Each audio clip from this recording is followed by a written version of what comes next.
정용실의 뉴스 브런치 뉴스픽.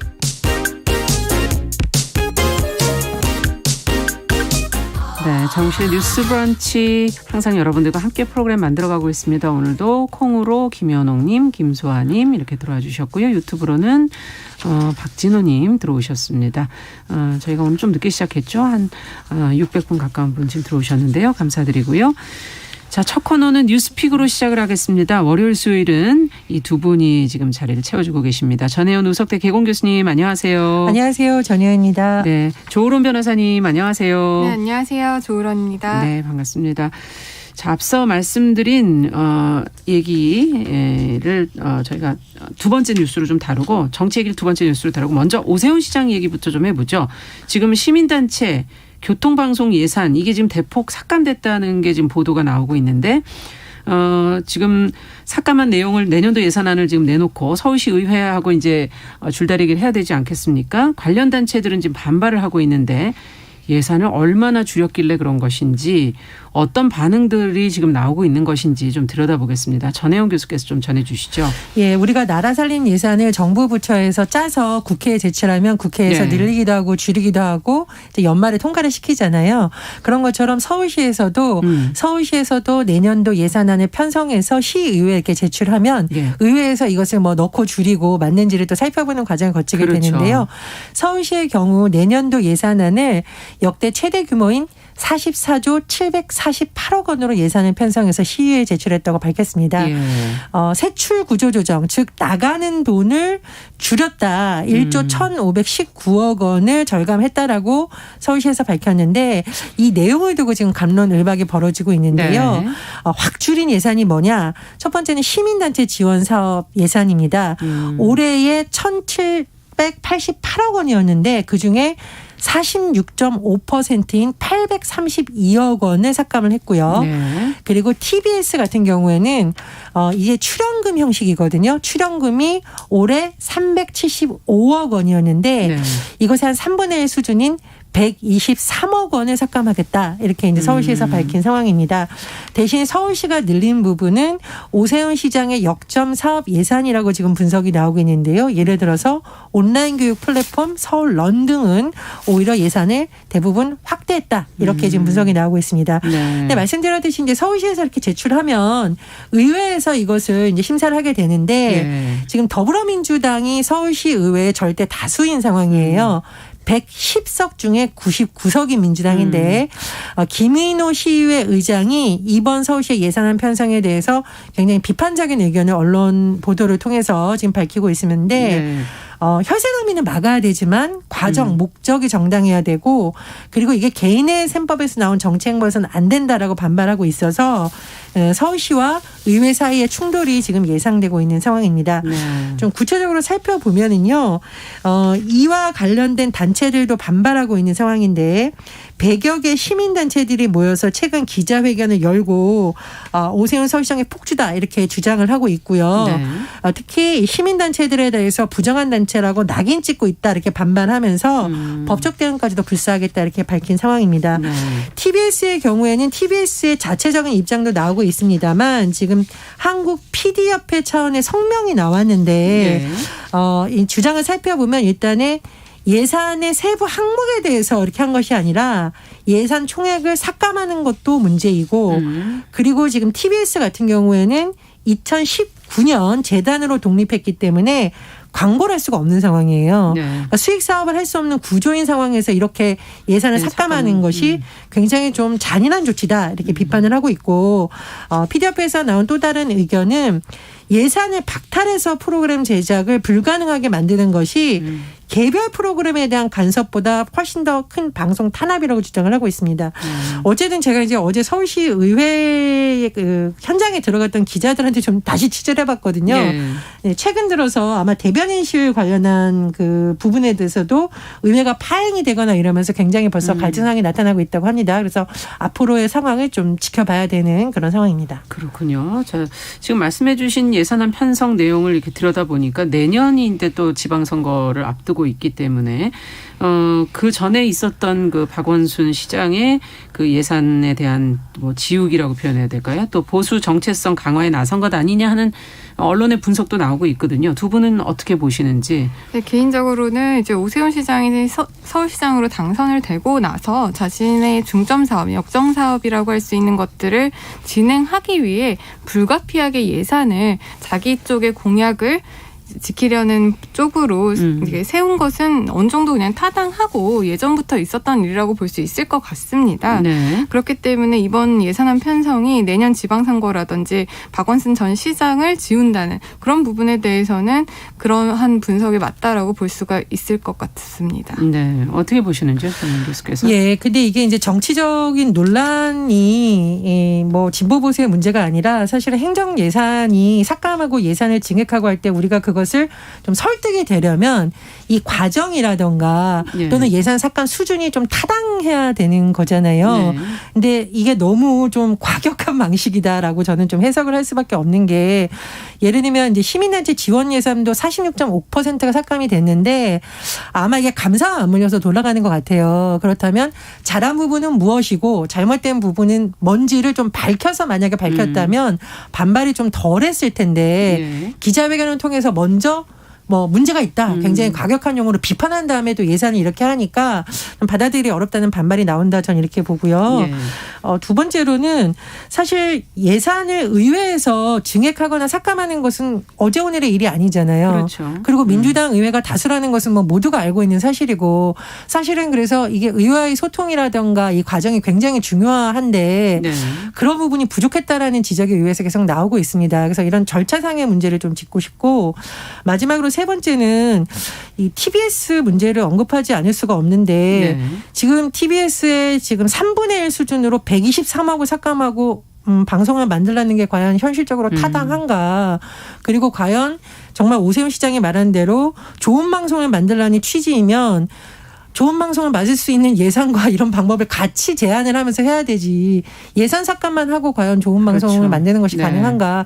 그런 부분에 있어서의 이 방법이 좀 너무 거칠다. 저는 이런 생각이 듭니다. 과정의 문제, 소통의 문제, 뭐 지금 방법의 문제 이런 것들을 좀 지적을 해 주셨어요. 근데 더 하실 얘기가 있으신가요? 네, 그 예. TBS 관련해서 조금 더 말씀을 드리고 싶은데요. 일단 TBS가 2년 전에 독립재단으로 이제 독립적으로 분리를 해서 네, 더 따로 이상은 나갔죠. 이제 서울시 산하의 기관은 아니죠. 네. 그렇게 본다면은 언론의 공정성을 위해서 외부 압력으로부터의 독립도 필요하지만 재정적인 독립도 어느 정도는 필요하다고 봅니다. 네. 하지만 TBS 같은 경우에는 현재 70%의 그런 그 금액을 서울시에 의존을 하고 있고 20% 정도가 이제 광고비로 충당이 되고 있어요. 네. 제가 어제 재무제표를 한번 들여다봤거든요. 아, 네. 그러다 보니까 이제 70%가 서울시에 의존하고 있는데 그 전체 예산이 한 500억 정도가 되는데 그중에 거의 반 정도가 인건비에 해당을 해요.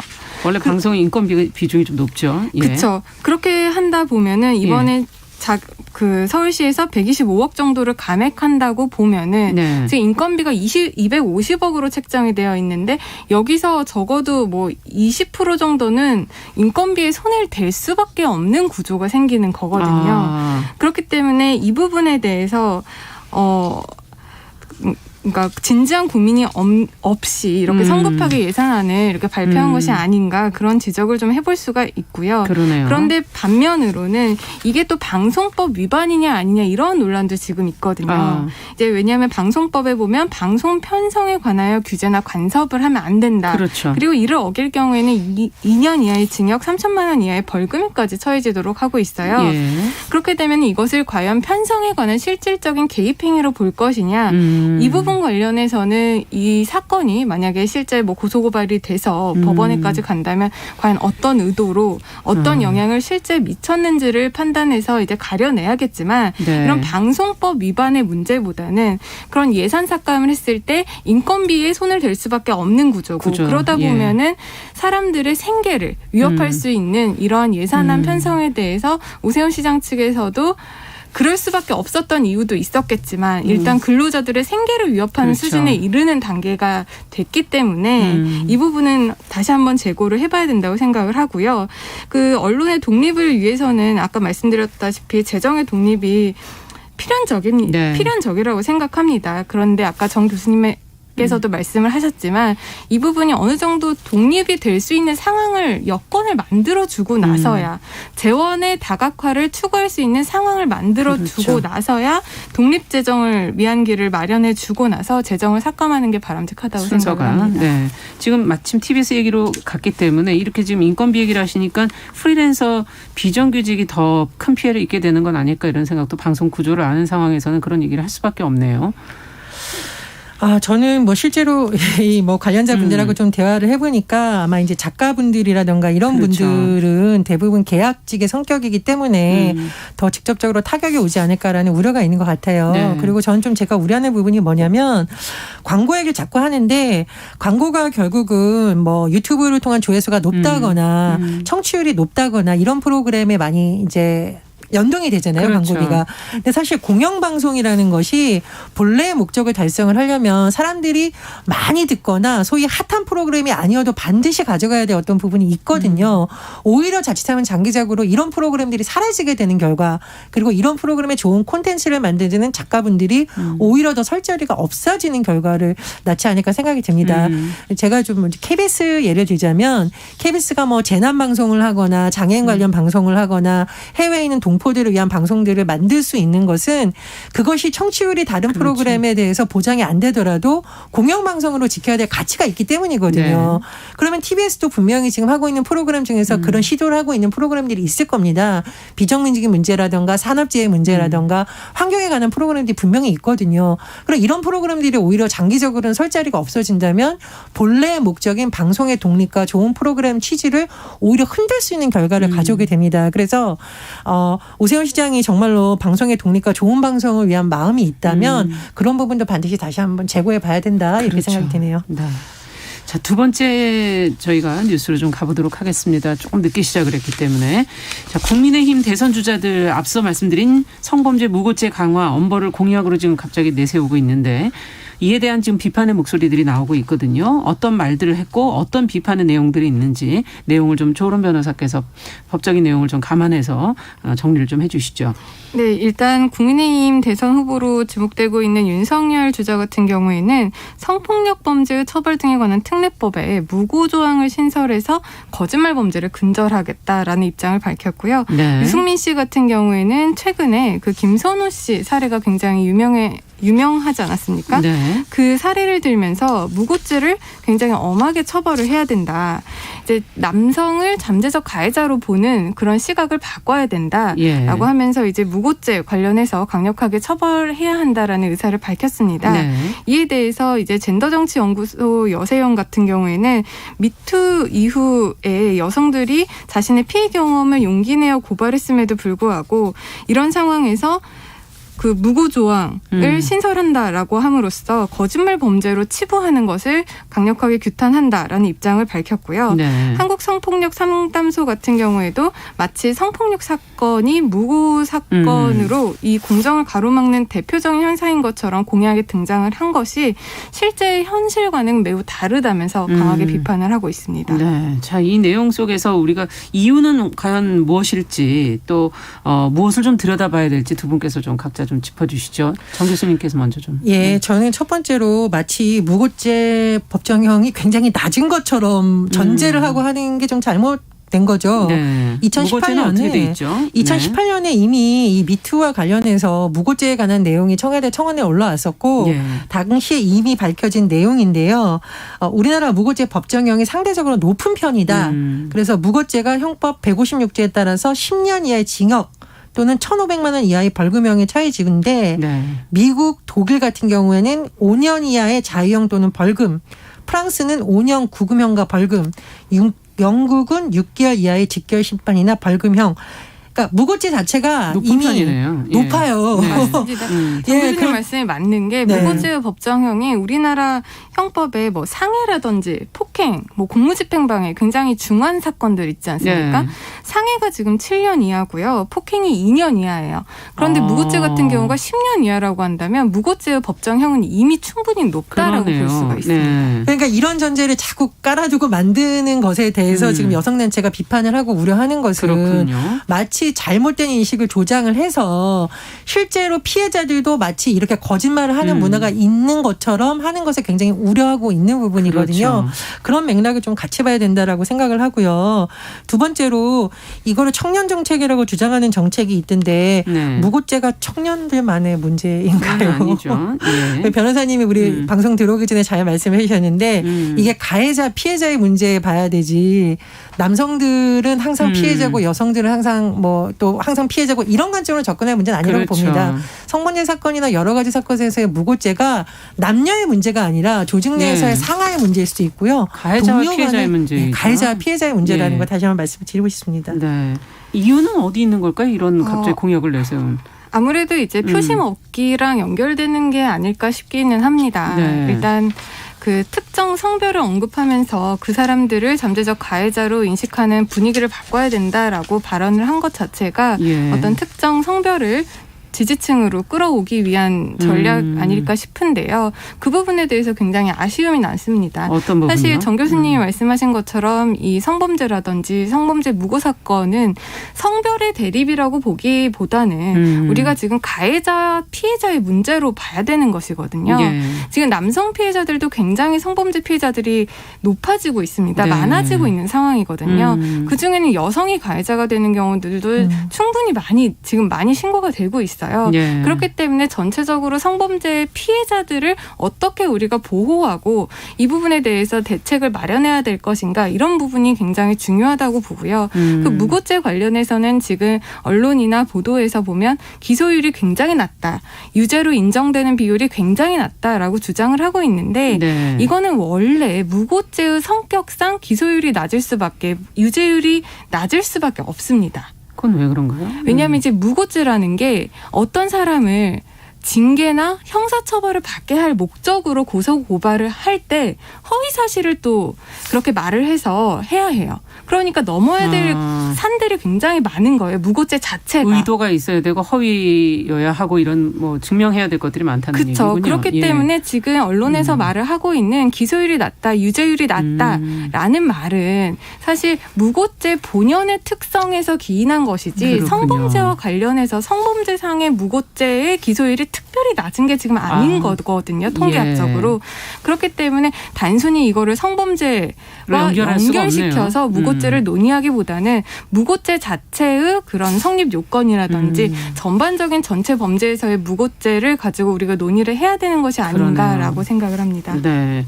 자, 그렇다면 지금 무고죄 형량이 높은 편이라고 두 분 다 얘기하셔서 현재보다 더 강화해야 할 필요는 없다고 보시는 거네요. 두 분의 입장 끝으로 글쎄 좀 저는 들어보죠. 뭐 강화를 할 수도 있고 약화를 할 수도 있는 건데 그 잘못된 담론을 자꾸 만들어내서 마치 이것 때문에 이렇게 된다. 누구는 가해자고 누구는 피해자라고 자꾸 이렇게 갈라치게 하는 것이 그렇죠. 아닐까라는 게 좀 우려가 들고요. 또 하나는 결국 우리가 뭐 평등을 얘기하든 차별금지를 얘기하는 것은 큰 범위에서는 인권의 문제이잖아요. 그럼요. 그 전체의 맥락에서 보면서 차근차근 대안을 만들어가야 되는 거지 특정 집단은 뭐 가해자 피해자라고 자꾸 나뉘는 것은 오히려 정치가 갈등을 조장해서 예. 거기에 편승하러 가는 현상이 아닐까 좀 우려가 됩니다. 네. 자, 뉴스픽 오늘 말씀은 여기까지 듣겠습니다. 조은론 변호사, 전혜영 교수 두 분과 함께 이야기 나눠봤습니다. 감사합니다. 감사합니다. 네, 정용실의 뉴스 브런치 1부 마치고 2부에 돌아오겠습니다. 11시 30분부터 일부 지역국 해당 지역 방송 보내드립니다.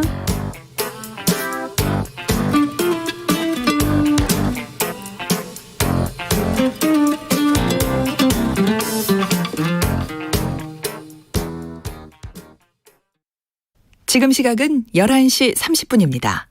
KBS